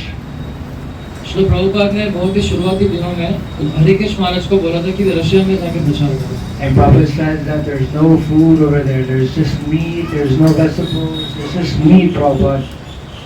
तो प्रभुपाद को उन्होंने बोला कि वहाँ पे कुछ खाना ही नहीं है, वहाँ पे सिर्फ मांस ही मांस है। And Srila Prabhupada said, you go to Russia and preach, and you eat meat. Shri Prabhupada ने हरिकेश महाराज को बोला कोई बात नहीं, आप रशिया में जाके प्रचार करो, चलेगा, मांस खा लो। And Harikesh Maharaj says, but what about my consciousness, Srila Prabhupada? तो हरे कृष्ण महाराज ने प्रभुपाद से पूछा कि लेकिन फिर मेरी चेतना का क्या होगा? He said, to hell with your consciousness. बोला आप भाड़ में क्या आपको चेतना, Just preach. इससे प्रचार करो। So the idea is that if one is sincerely engaged in Guru and Krishna Seva, then that will protect them. अगर कोई गुरु और कृष्ण की सेवा में बहुत ही सीरियसली एंगेज है, सिंसियरली, तो वो उनकी रक्षा करेगा। Srila Prabhupada writes in the introduction or the preface to the Shri Upanishadamrita that advancement in devotional service depends on the attitude of the follower. तो उपदेशामृत के स्टार्टिंग में श्रील प्रभुपाद लिखते हैं कि कृष्ण भक्ति में प्रगति वो जो भक्त है उनके ऊपर निर्भर करती है, उनकी मंशा के ऊपर। Anything else?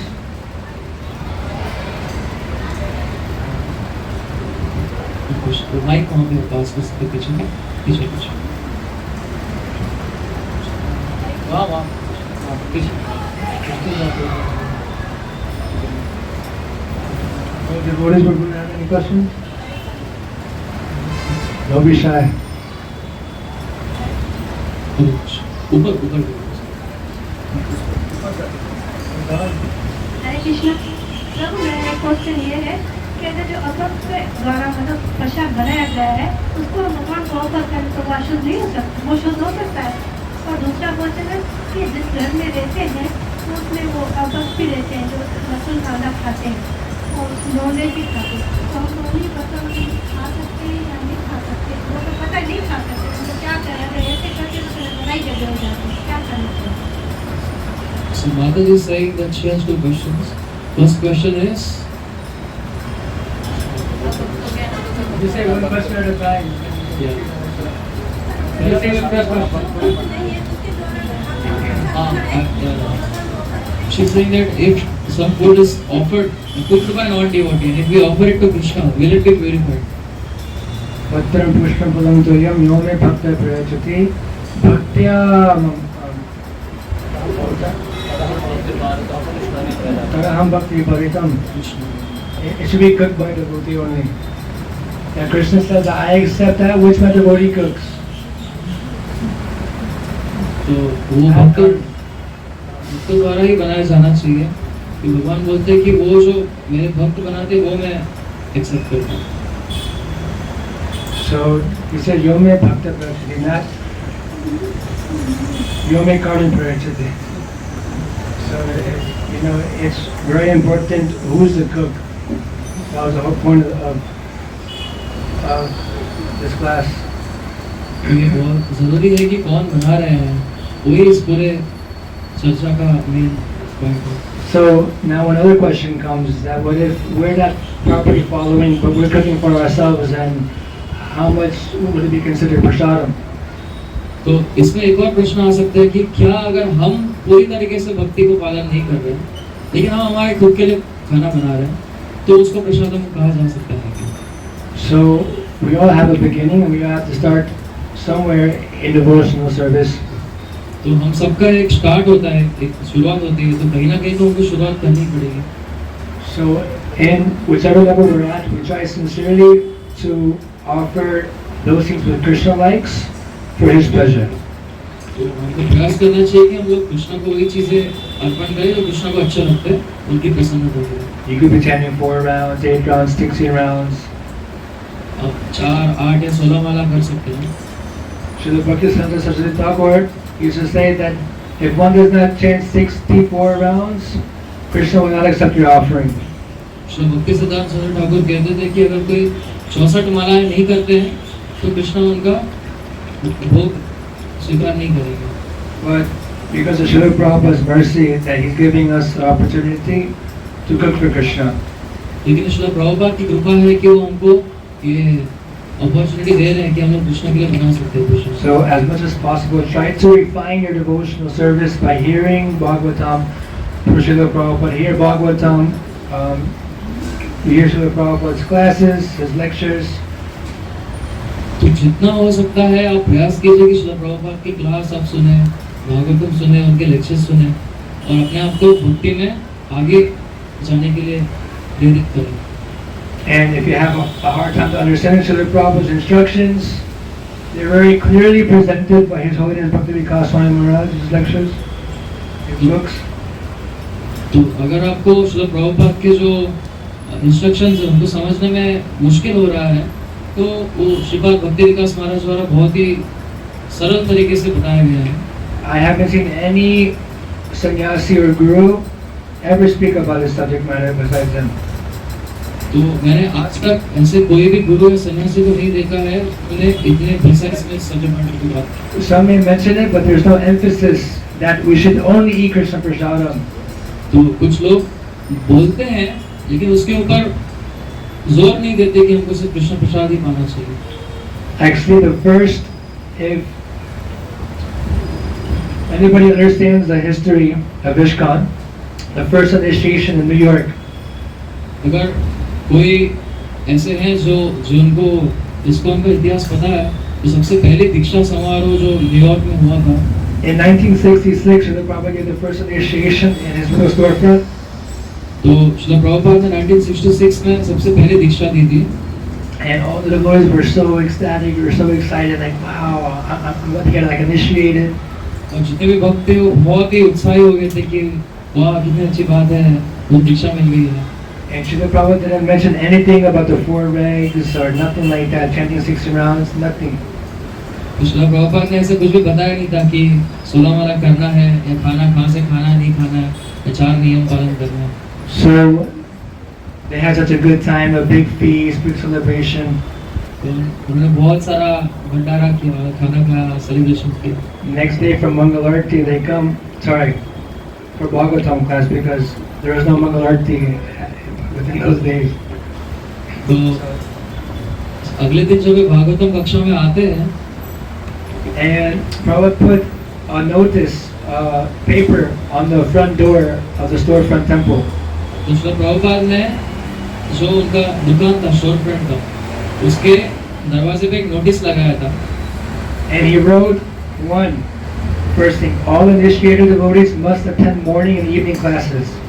तो उन्होंने सबसे पहला इंस्ट्रक्शन लिखा जितने भी दीक्षित भक्त हैं उनको सुबह और शाम के कक्षाएं अटेंड करनी है। So for us who have taken Diksha, we should try to, okay, not try, we must hear actually Bhagavatam and evening Bhagavad Gita. तो ऐसे जितने भी लोग हैं जिन्होंने दीक्षा ली है जो दीक्षित हैं उनको प्रयास नहीं ये करना ही चाहिए कि वे सुबह भागवतम और शाम को भगवद गीता का कक्षा सुनें। Try your best to go to a temple and hear. If you can't, then you hear some recording online. तो अगर पॉसिबल है तो हम लोग किसी मंदिर में जाके सुन सकते हैं नहीं तो हम लोग ऑनलाइन रिकॉर्डिंग लेक्चर सुन सकते हैं। And this shouldn't be an option. It's actually compulsory for all devotees to hear twice a day. तो ये एक ऑप्शन विकल्प नहीं है ये सबको करना ही है। Then the second thing he said must that those that they must not be addicted to any kind of intoxicants, including coffee, tea, and cigarettes. तो दूसरी चीज उन्होंने वो बताई कि उनको किसी भी प्रकार का नशा नहीं करना है, चाय कॉफी इन सब चीजों को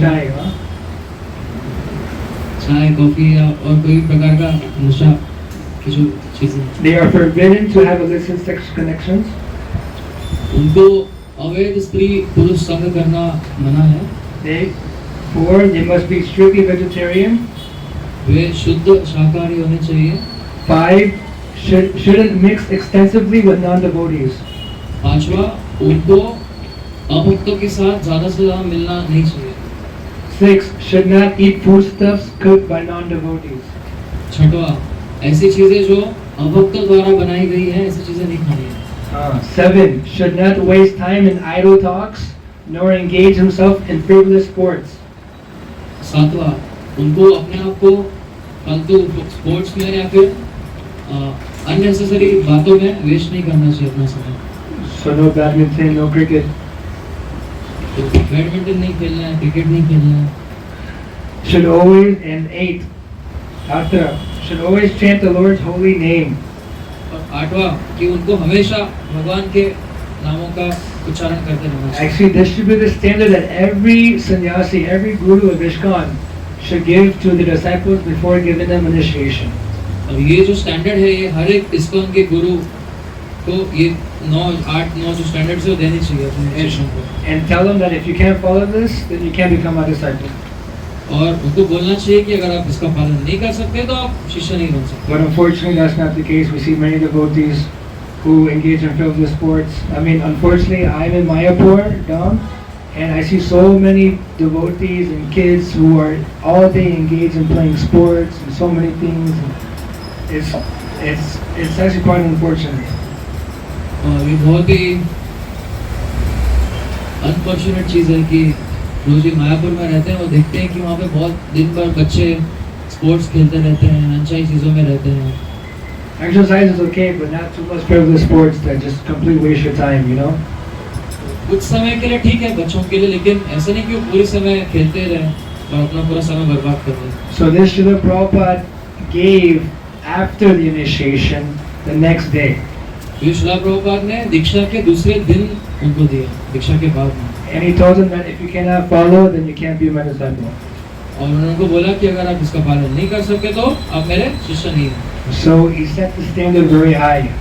तो उन्होंने जो स्टैंडर्ड है उसको बहुत उच्च स्तर पर सेट किया। All temples should have a high standard. हमारे मंदिरों में हाई स्टैंडर्ड होना चाहिए। Most people probably won't be able to reach that standard, बहुत सारे लोग उस स्टैंडर्ड तक शायद पहुंच नहीं पाएंगे, but if they try to go for that standard and they're not able to reach it and they fall somewhere else, at least it's higher than those who don't even have a standard. तो कम से कम अगर वो एक उच्च standard रखते हैं और उसको पाने का प्रयास करते हैं तो कम से कम वो ऐसे लोगों से ऊपर रहेंगे जिनका उतना ऊपर स्टैंडर्ड एम था ही नहीं। So, what did you share the second question? तो दूसरा प्रश्न ये था कि You had two questions, no? वो ऐसे घर में रहते हैं या फिर अगर ऐसे भक्त जो है ऐसे घर में रहते हैं,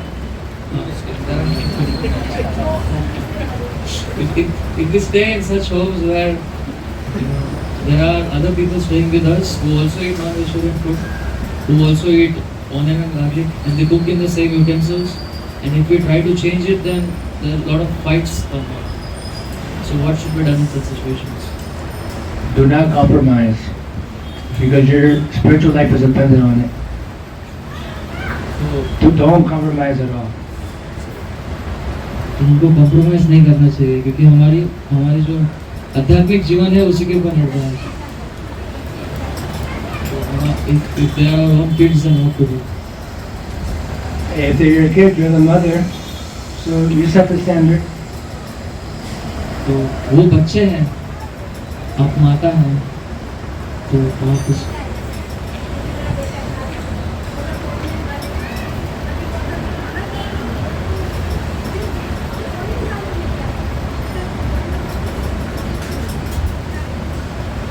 saying that she has a son who is very much grown up, he's married, and he insists on eating onion and garlic, and he says that what is the problem in eating onion and garlic? And if she says that it's not good, then he becomes very disturbed. And You're the mother, he is your child. He should be listening to you. So if you tell him no onion and garlic, if you want onion and garlic, then eat outside. But I would not cook onions and garlic in my house. You have to be strict. कि आप माता हैं और आपको strict होना चाहिए कि अगर वो बोलते हैं कि नहीं मुझे onion garlic ही चाहिए, तो आप बोलिए कि नहीं वो बाहर से खा लीजिए, हम घर पे नहीं बनाएंगे इसको। Don't try to please the janas. Try to please the Nardana. तो हमको जन को तृप्त नहीं करना है, हमको जनार्दन को तृप्त करना है।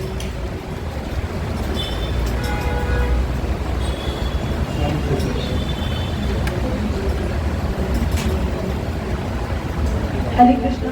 आई क्वेश्चन कि अगर हम करते हैं घर पे बट अगर हमारी फैमिली में कोई है तो वो पहले ही मतलब ऑफर करने से पहले अगर उसको खा लेते हैं तो क्या हम श्री कृष्णा को ऑफर कर सकते हैं? If we cook at our home and if before offering to Krishna if someone else comes and just eats it, grabs it, so can we offer it to Krishna? You have to offer it to Krishna very quickly and sleepy. You're going to be quick in offering to Krishna because unfortunately in my in-laws' house, they also are non-veg. They eat non-veg and onions and garlic. And sometimes we cook something and we take the plate for offering to Krishna at the altar, and they're lusting over it. तो हमको बहुत ही जल्दी खाना बना के भगवान को अर्पण करना चाहिए। और कोई बता रहे कि उनके इन-लॉज के घर में भी ऐसे कुछ सिचुएशन है कि वो अगर कुछ बनाते हैं और भगवान को अर्पण करने जाते हैं तो उसके ऊपर नजर डालते हैं। So try your best to offer it as quickly as possible without them trying to lust over it or eating it. First of all, you should kindly tell them that first let me offer these foodstuffs to my Lord, then after some few minutes, then you can take. पहले बात तो उनको तुरंत भगवान को अर्पण करना चाहिए और दूसरा चीज हमको बता के रख सकते हैं कि सबसे पहले इसको भगवान को अर्पण करना, फिर मैं आप ले लीजिए।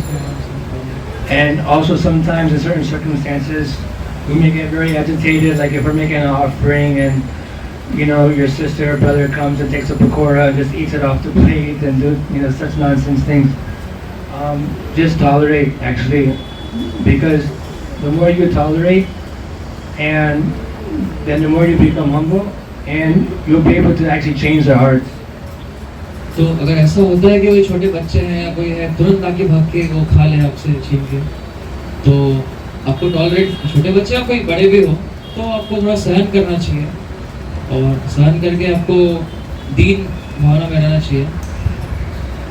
तो हो सकता है कि उससे उनके हृदय परिवर्तन हो जाए। Okay, Hare Krishna. Thank you very much. सब लोगों का बहुत बहुत धन्यवाद। मुझे we are very much thankful to you kindly coming in and letting us. We hear it, but there is no zone, because there is no emphasis because of adult intelligence. So thank you very much for kindly making this. Any other questions? That's it? So we have Kirtan?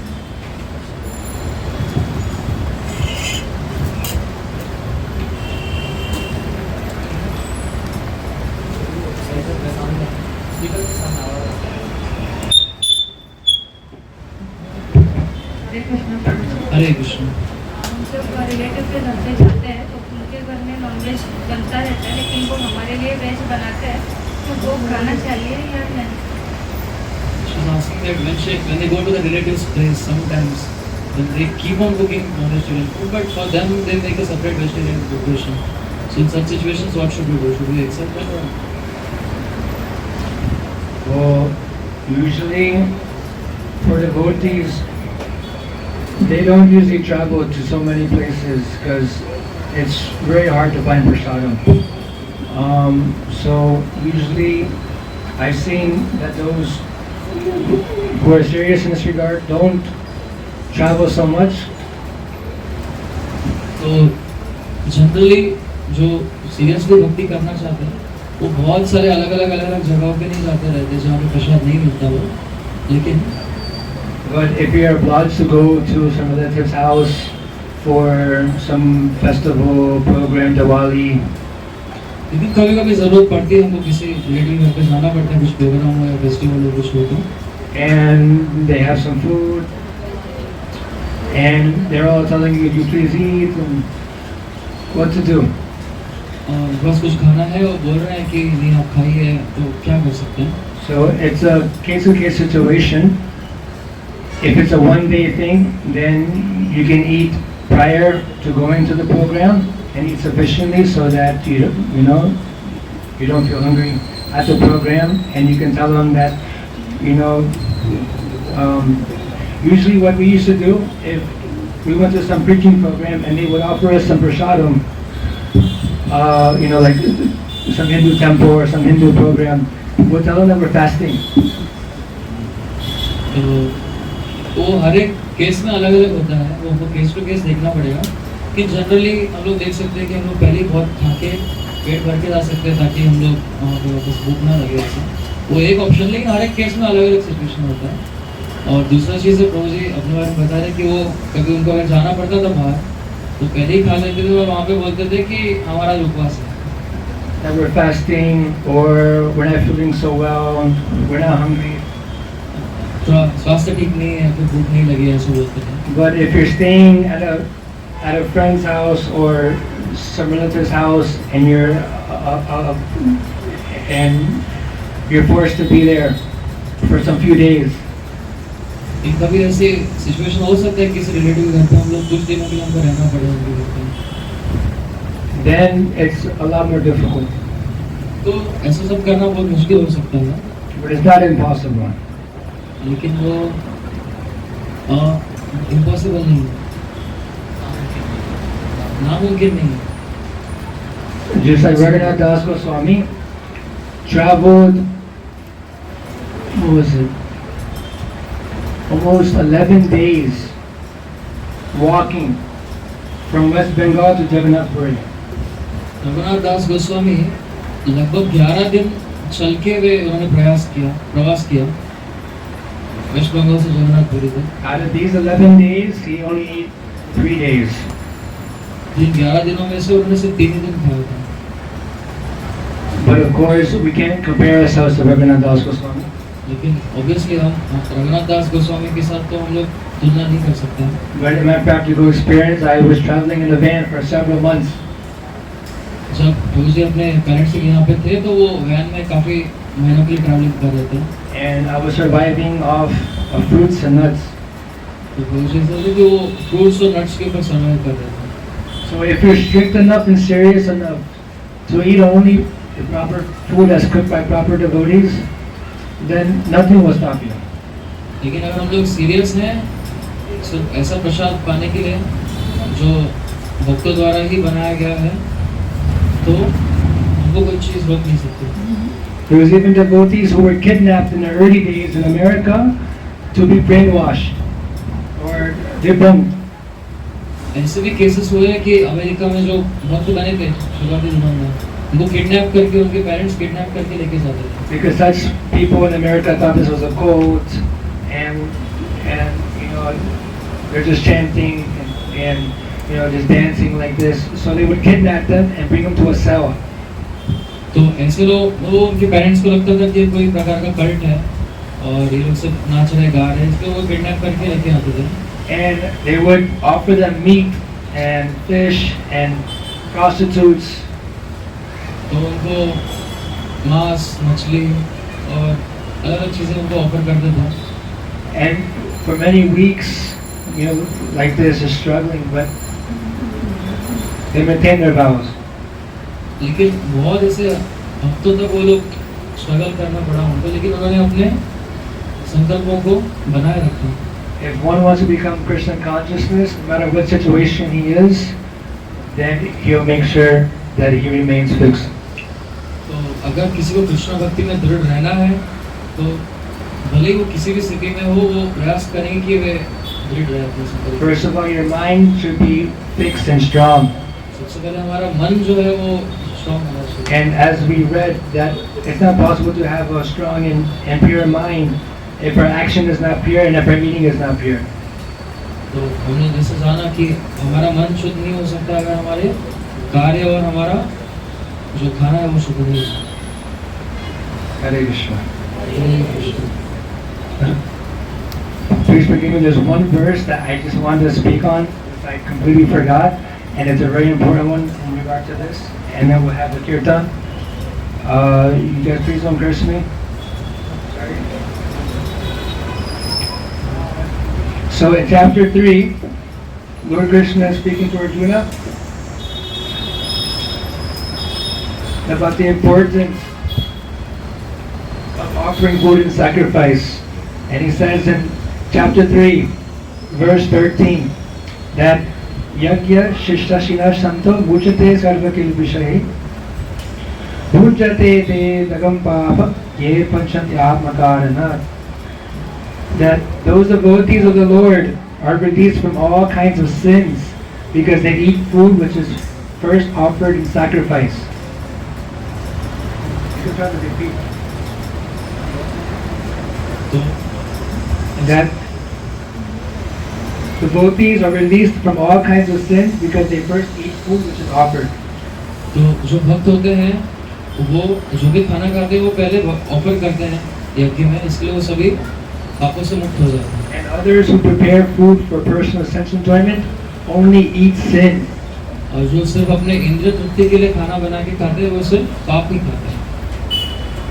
And Srila Prabhupada says in a purport that those who prepare food for self or sense gratification are not only thieves but also the eaters of all kinds of sins. Shri Prabhupada बोलते हैं कि जो अपने स्वयं के इंद्रिय तृप्ति के लिए ही खाना बना के खाते हैं वो सिर्फ ना कि सिर्फ चोर है बल्कि वो सभी प्रकार के पाप भी खा रहे हैं।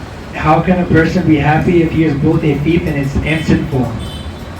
तो कैसे एक व्यक्ति खुश हो सकते हैं अगर वो चोर भी है और वो पाप भी कर रहे हैं।